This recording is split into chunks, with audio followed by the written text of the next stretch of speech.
സുഹൃത്തുക്കളെ, സ്വാമി വിവേകാനന്ദനാൽ ഭ്രാന്താലയം എന്ന് വിളിക്കപ്പെട്ട സ്ഥലമാണ് കേരളം എന്നാണ് ചരിത്രം രേഖപ്പെടുത്തുന്നത്.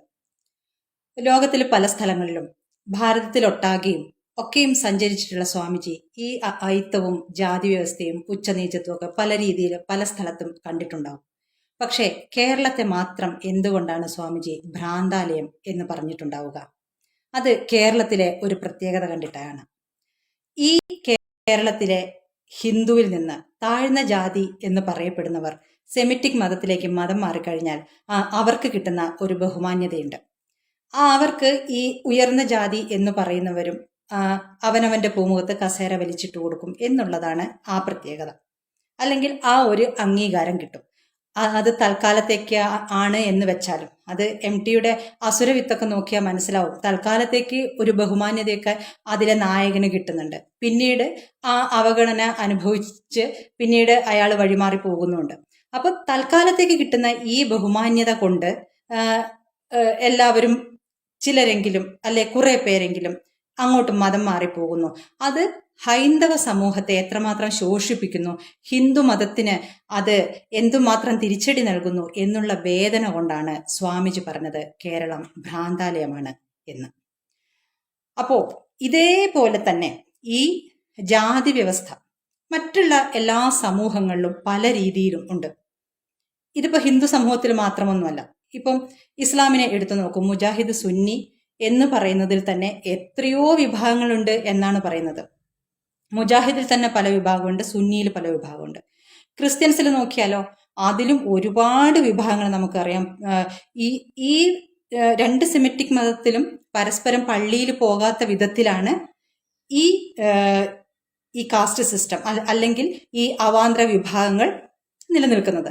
പക്ഷെ ഹിന്ദുവില് ഉള്ളിൽ നിന്ന് തന്നെയുള്ള പരിഷ്കരണം കൊണ്ട് അതൊക്കെ എപ്പോഴോ ഇല്ലാതായി കഴിഞ്ഞു. ക്ഷേത്രപ്രവേശന വിളംബരം വന്നതിന് ശേഷം എല്ലാവർക്കും ഒരുപോലെ ക്ഷേത്രങ്ങളിൽ പോവാം. ഇപ്പോ എന്താ വെച്ചാൽ കുംഭമേളയ്ക്ക് എല്ലാവരും കൂടി പോയി ഗംഗയിൽ മുങ്ങുമ്പോൾ അതാ എല്ലാവരും കൂടെ പോയി മാലിന്യ കുഴിയിൽ മുങ്ങുന്നേ എന്നാണ് കരച്ചില്. എല്ലാവരും കൂടി പോയാലും പ്രശ്നമാണ്, എല്ലാവരും ഇല്ലെങ്കിലും പ്രശ്നമാണ്.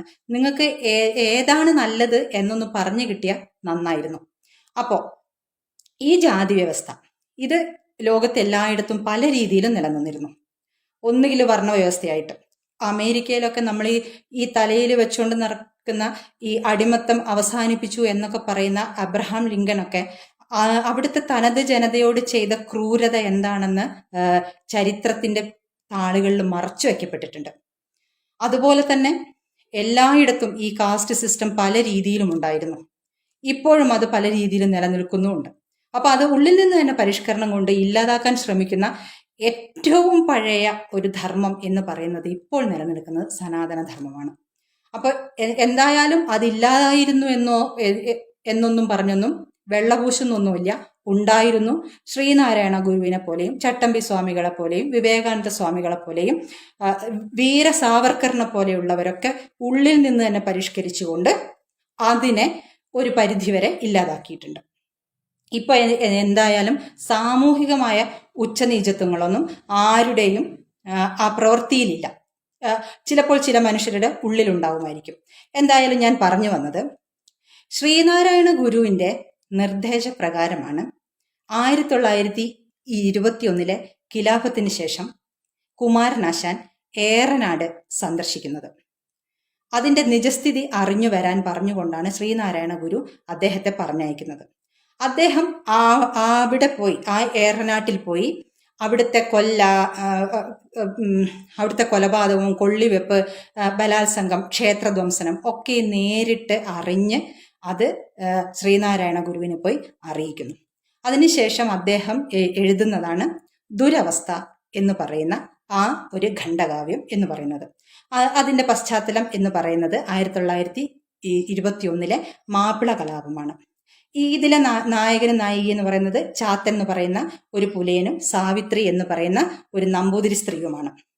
അപ്പോൾ അതിന്റെ മുഖവുരയിൽ കുമാരനാശാൻ പറയുന്ന ഒരു കാര്യമുണ്ട്.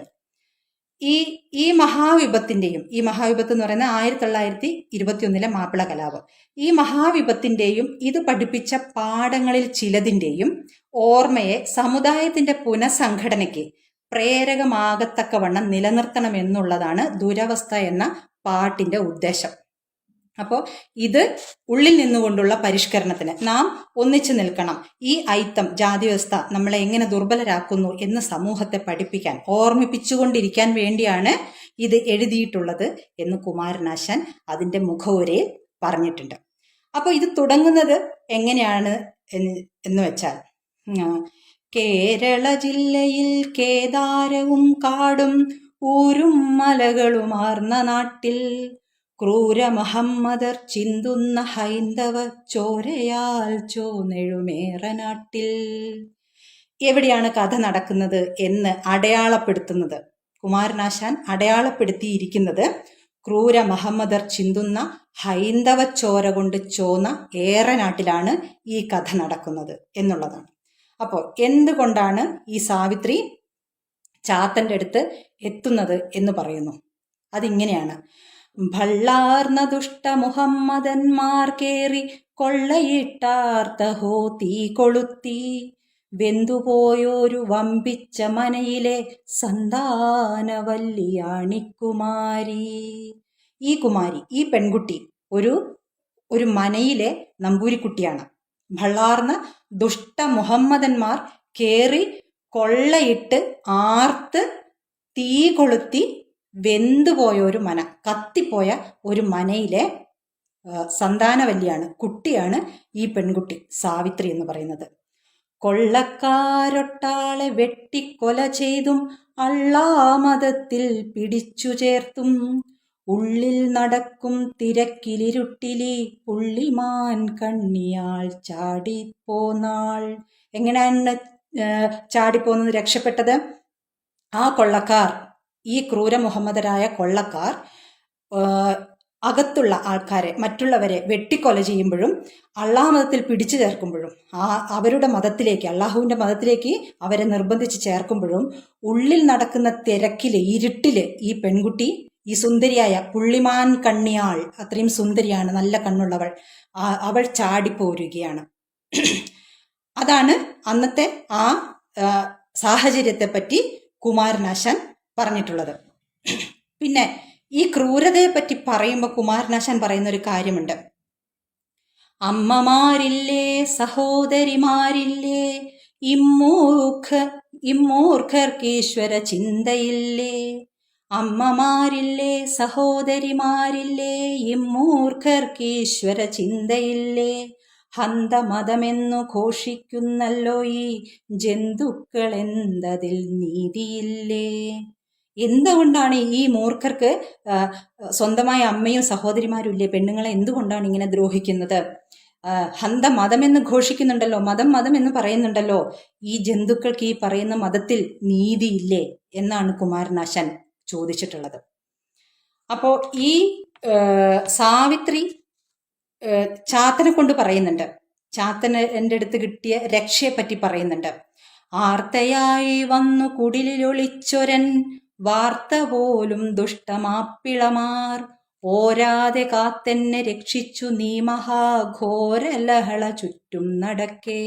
ഘോരമായ ലഹള ചുറ്റും നടക്കുമ്പോൾ ഈ ദുഷ്ടമാപ്പിളമാര് അറിയാതെ നിന്റെ കുടിലിൽ വന്ന് കയറി എന്നെ നീ രക്ഷിച്ചു. നാണം കെടുത്തിയും സ്ത്രീജനത്തെ താണു കേണാലും ചാരിത്രഭംഗം ചെയ്തും തൂണുപോൽ നിർത്തി തൊലിപൊളി ചുറ്റോരാം ആണുങ്ങളെ മുമ്പിൽ വെട്ടിക്കൊന്നും. അപ്പോൾ നാണം കെടുത്തി, സ്ത്രീജനങ്ങളെ നാണം കെടുത്തി, എത്ര താണു തൊഴുതാലും കേണു വിലപിച്ചാലും ചാരിത്രഭംഗം നടത്തി ബലാത്സംഗം ചെയ്ത് തൂണുപോൽ നിർത്തി തൊലി പൊളിച്ച്, ഇങ്ങനെ പച്ചയ്ക്ക് നിർത്തി, ആദ്യം തുണിയുരിച്ച് പിന്നെ തൊലി പൊളിച്ച്, പിന്നെ സ്വന്തക്കാരായ പുരുഷന്മാരെ മുമ്പിലിട്ട് വെട്ടിക്കൊന്നുകൊണ്ട് മാനഭംഗപ്പെടുത്തിക്കൊണ്ട് ഈ ചെയ്യുന്ന ദുഷ്ടമാപ്പിളമാരിൽ നിന്നും എന്നെ നീ ഒളിച്ചു വെച്ച് രക്ഷിച്ചല്ലോ. ക്രുദ്ധരായി നീചങ്ങളാം ഓരോരോ കൃത്യങ്ങൾ ചെയ്യുവതിനിടയിൽ ഇത്ര സമാധാനം ഉൾക്കൊണ്ടൊരു കുലപുത്രി എന്നെപ്പോലെ ഏറെ നാട്ടിൽ നിശ്ചയം ജീവിച്ചിരുന്നിരിക്കിൽ അത്ര മെച്ചമായല്ലോ നീ എന്നെ കാത്തു. നീ എന്നെ എങ്ങനെയൊക്കെ കാത്തു. ഇത്ര സമാധാനത്തോടെ ഒരു കുലപുത്രിയും ഒരു നല്ല തറവാട്ടിൽ പിറന്ന കുട്ടിയും ഇപ്പോ ഇവിടെ ഉണ്ടായിരിക്കില്ല, ഈ ഏറെ നാട്ടിൽ ജീവിച്ചിരിക്കുന്നില്ല എന്ന് എനിക്ക് നിശ്ചയമാണ്. കാരണം എല്ലാവരും കൊല ചെയ്യപ്പെട്ടു, മതം മാറ്റപ്പെട്ടു, ബലാത്സംഗം ചെയ്യപ്പെട്ടു. അപ്പോൾ ആ ക്രുദ്ധരായ ഇവർ നീചങ്ങളായ ഓരോന്ന് ചെയ്തുകൊണ്ടിരിക്കുമ്പോൾ നീ എന്നെ എത്ര നന്നായിട്ടാണ് കാത്തത്. എൻ്റെ കൂട്ടക്കാരായ ഒരു പെൺകുട്ടിയും ഇപ്പോൾ ഇതുപോലെ സമാധാനത്തോടെ ജീവിക്കുന്നുണ്ടാവില്ല എന്നാണ് അന്ന് സാവിത്രി പറഞ്ഞു വെച്ചത്. ഇതിൽ കുമാരനാശാൻ അവസാനം കൺക്ലൂഷൻ ആയിട്ട് ആശാന്റെ ഒരു കവിവാക്യമായിട്ട് പറയുന്ന ഒരു കാര്യം ഇതാണ്: മാപ്പിളമാരെന്ന ശബ്ദവും കൈക്കുന്നു വേപ്പിലയേക്കാൾ ചെവിക്കു തന്നെ. മാപ്പിളമാരെന്ന ശബ്ദവും കൈക്കുന്നു വേപ്പിലയേക്കാൾ ചെവിക്കു തന്നെ. അപ്പോൾ അത്രയേറെ ഒരു കയ്പാണ്, അത്രയ്ക്ക് പേടിപ്പെടുത്തുന്നതാണ്. ആ ഒരു ഭീകരാന്തരീക്ഷത്തെ പറ്റി പലരും പറഞ്ഞിട്ടുണ്ട്. ആനി ബസന്റും പിന്നീട് അംബേദ്കറും ഒക്കെയും ആ ക്രൂരമായ ആ ചെയ്തികളെക്കുറിച്ച് ചരിത്രത്തിൽ എഴുതി വെച്ചിട്ടുണ്ട്. അപ്പോൾ ഇതൊക്കെയാണ് ശ്രീനാരായണ ഗുരു നേരിട്ട് പോയി ബോധ്യപ്പെടാൻ പറഞ്ഞിട്ട് തൻ്റെ തന്നെ ബോധ്യത്തിൽ നിന്ന് കുമാരനാശാൻ എഴുതിയിട്ടുള്ള ഈ ദുരവസ്ഥയിലെ വരികൾ. അപ്പോൾ അതിൻ്റെ ആ ഒരു അതിൻ്റെ മുഖവുരയിൽ തന്നെ ആശാൻ പറയുന്ന മറ്റൊരു കാര്യം, കൽപ്പനാശക്തിയെ തോൽപ്പിക്കുന്ന ഭയങ്കരങ്ങളും പൈശാചികങ്ങളുമായ സംഭവങ്ങളെ കൊണ്ട് കേരളത്തെ മാത്രമല്ല ഇന്ത്യയെ മുഴുവൻ ഒരു പ്രകാരത്തിൽ അല്ലെങ്കിൽ മറ്റൊരു പ്രകാരത്തിൽ ഇളക്കി മറിച്ച ഒരു കൊടുങ്കാറ്റ്. നമുക്ക് ഇമാജിൻ ചെയ്യാൻ പറ്റാത്ത പൈശാചികതയും ക്രൂരതയും. അതിപ്പോൾ നമ്മൾ ഇപ്പോൾ വെഞ്ഞാറമൂടിലൊക്കെ കണ്ടില്ലേ, നമുക്കത് ചിന്തിക്കാൻ പോലും ഒരു സാധാരണ മനുഷ്യന് പറ്റാത്ത പൈശാചികത. എവിടുന്ന് പഠിച്ചു എന്ന് അറിയില്ല, അങ്ങനത്തെ പൈശാചികത. അപ്പോൾ അന്ന് ഇത് എഴുതിയപ്പോൾ ഈ കുമാരനാശാന്റെ അടുത്ത് പലരും വന്നിരുന്നു. ആലപ്പുഴയിലെ ജമാഅത്ത് യുവജന സംഘം ഒരു പ്രമേയം അവതരിപ്പിച്ചു. ഇത് മാപ്പിള സമൂഹത്തിന് എതിരായിട്ടുള്ളതാണ്, പിൻവലിക്കണം എന്നൊക്കെ പറഞ്ഞുകൊണ്ട് ഒരു പ്രമേയം അവതരിപ്പിച്ചിട്ട് അത് കുമാരനാശാന് അയച്ചു കൊടുത്തു. ആശാൻ പറഞ്ഞു അത് സാധ്യമല്ല, ഞാൻ കണ്ട കാര്യങ്ങളാണ് പറഞ്ഞത് എന്ന് പറഞ്ഞുകൊണ്ട് അതിനെ നിരസിച്ചു. പിന്നീട് പലരും ഇതിലെ ഈ ദുരവസ്ഥയിലെ തീക്ഷ്ണമായ പദപ്രയോഗങ്ങൾ ഒഴിവാക്കി പുനർരചന നടത്തണം എന്ന് പറഞ്ഞുകൊണ്ട് ആശാനെ സമീപിച്ചു. അന്ന് സമാധാന കമ്മിറ്റിക്കാരുണ്ടാവുമല്ലോ, നമ്മളെ കൂട്ടത്തിലും ഉണ്ടാവും. അവർ പൂക്കളെയും ചിത്രശലഭങ്ങളെയും ഒക്കെ സ്നേഹിച്ചവരായിരുന്നു. അതുകൊണ്ട് താങ്കൾ ഇതൊക്കെ ഒന്ന് മയപ്പെടുത്തി പറയണം, അവരെ വേദനിപ്പിക്കരുത്, അവരങ്ങനെയല്ല എന്നൊക്കെ പറയുന്നവർ സമാധാന കമ്മിറ്റിക്കാർ നമ്മളെ കൂട്ടത്തിലുണ്ടാവും, മറ്റുള്ളവരെ ഭീഷണിപ്പെടുത്താനും ഉണ്ടാവും. അപ്പോൾ അവർക്ക് വല്ല എന്തെങ്കിലും കൈക്കൂലിയോ പൈസയോ കാര്യലാഭമോ അല്ലെങ്കിൽ പേടി കൊണ്ടോ അവരിങ്ങനെയൊക്കെ വന്ന് പറഞ്ഞിട്ടുണ്ടാവും. അപ്പോൾ അങ്ങനെ പറഞ്ഞപ്പോഴും പുനർരചന നടത്തണം, തീക്ഷ്ണമായ പ്രയോഗങ്ങൾ അത് ഒഴിവാക്കണം എന്ന് പറഞ്ഞപ്പോഴും അന്ന് ആശാൻ പറഞ്ഞത് ഞാൻ നേരിൽ കണ്ട കാര്യങ്ങൾ എൻ്റെ ബോധ്യത്തിൽ നിന്ന് ഞാൻ എഴുതിയതാണ്. അത് എൻ്റെ 2 കൈയും വെട്ടിക്കളഞ്ഞാലും ഞാനത് തിരുത്തുകയില്ല എന്നാണ് ആശാൻ അന്ന് പറഞ്ഞത്. അപ്പോൾ അത്ര തീക്ഷ്ണമായി അത്ര കഠിനമായി ഇതിനോട് പ്രതികരിച്ച ആശാൻ പിന്നീട് പല്ലനയാറ്റിൽ ബോട്ടപകടത്തിൽ മരിക്കുകയാണ്. എങ്ങനെയാണ് ഇത്രയ്ക്ക് നന്നായിട്ട് നീന്തൽ അറിയുന്ന ആശാൻ ആ ആറ്റിൽ എങ്ങനെ നീന്താതെ മരിച്ചുപോയി? കുറച്ച് ദൂരെയുള്ള ഒരു ചളിക്കുണ്ടിൽ നിന്നാണ് ആശാന്റെ മൃതദേഹം കിട്ടിയത് എന്നാണ് പറയുന്നത്. അപ്പോൾ ഇതിൻ്റെ ഒന്നും പുറകിലുള്ള ദുരൂഹതകൾ ഇതുവരെയും നീങ്ങിയിട്ടില്ല. ആ ഒരു പല്ലനയാറ്റിലെ ബോട്ടപകടവും ആശാന്റെ മരണവും എങ്ങനെ സംഭവിച്ചു എന്നുള്ളതിനെ പറ്റിയൊക്കെ പലതും അന്വേഷണത്തിൽ ഇനിയും വെളിച്ചത്ത് വരാനുണ്ട്. അപ്പോൾ ഈ കാര്യങ്ങളൊക്കെ ആരെങ്കിലുമൊക്കെ സത്യം അന്വേഷിക്കുന്നവരുടെ മുമ്പിലേക്ക് കാലം തെളിയിക്കുമായിരിക്കും.